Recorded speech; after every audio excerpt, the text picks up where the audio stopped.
Hi welcome to Anita vlogs. இன்றைக்கி காலையில் எனக்கு க்ரீன் டீ போட்டு வச்சுட்டேன். ரெட் ராஜ்மா இருக்குல்ல, அது ஒரு 2 விசில் விட்டு ஆஃப் பண்ணி எடுத்து வச்சுட்டேன். அதுக்கப்புறம் இந்த புரோட்டீன் தோசைக்காக அந்த மாவை அரைச்சி வச்சுட்டேன்.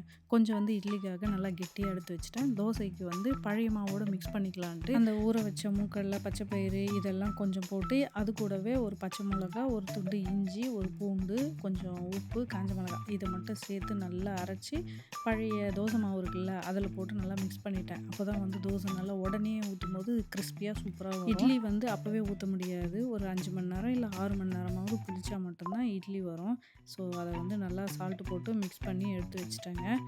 காலையில் எனக்கு க்ரீன் டீயும் ஹனி தான் மிக்ஸ் பண்ணி குடித்தேன். எதுக்காகன்னா கொஞ்சம் வெயிட் லாஸ் பண்ணலாம் அப்படின்னு சொல்லிட்டு. அப்பப்போ இந்த மாதிரி தோன்றப்போ எதெல்லாம் ஒன்று செய்வேன். ஆனால் ஒரு 2 நாள் தான் என்னால் ஃபாலோ பண்ண முடியும். அதுக்கு மேலே என்னால் ஃபாலோ பண்ண முடியாது. பசி எடுக்கிற மாதிரி இருக்கும். எக்ஸ்ட்ராவாக சாப்பிட வேண்டியதாகிடும். திரும்பவும் வெயிட் போட்டுரும். இப்படியே லூப் மூடில் தான் போயிட்டுருக்குது.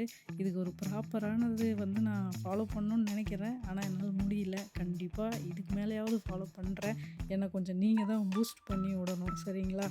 எப்படி தான் இந்த க்ரீன் டீயே ஹனி இல்லாமல் குடிக்கிறாங்களோ தெரியல. எனக்கு கொஞ்சம் கசப்பாக இருக்க மாதிரி இருந்தது. ஹனி அதிகமாக ஊற்றுறதுக்கும் எனக்கு பயமாக இருந்தது. ஏன்னா எனக்கு அதிகமாக ஹீட் ஆகிட போகுதுன்றதுனால. இந்த மந்த்து குழந்தைங்களுக்கு லஞ்ச் ப்ரிப்பரேஷன் மெனுலாம் ஸ்கூல்லேயே கொடுத்துட்டாங்க. அதனால் அவங்க சொல்கிற டிஷ்ஷு தான் நம்ம செஞ்சு கொடுக்கணும். இன்றைக்கி மண்டே வெஜ் புலாவு, அப்படி இல்லைன்னா வெஜ் பிரியாணி அந்த மாதிரி பண்ண சொல்லியிருக்காங்க. ஸ்நாக்ஸுக்கு மல்டி கிரெயின் சுண்டல் போட சொல்லியிருந்தாங்க.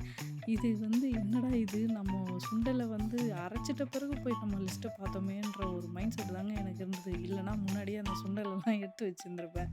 நம்ம போட்டு பாட்டுன்னு அரைச்சி எல்லாத்தையும் கலந்துட்ட பிறகு தான் போயிட்டு நான் மெனு பார்த்தேன்.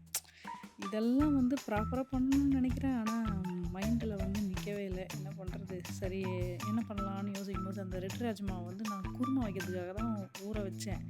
சரி, இப்போ இதையே சுண்டலாக மாற்றி கொடுத்துருவோம் அப்படின்னு சொல்லிட்டு அதை தாளிச்சிட்டு குழந்தைங்களுக்கு ஸ்நாக்ஸாக கொடுத்துட்டேன். தோசை சூப்பராக வருதா இல்லையான்னு சொல்லி ஃபஸ்ட்டு எலி மாதிரி நான் தான் டேஸ்ட் பண்ணி பார்ப்பேன் எப்பயுமே.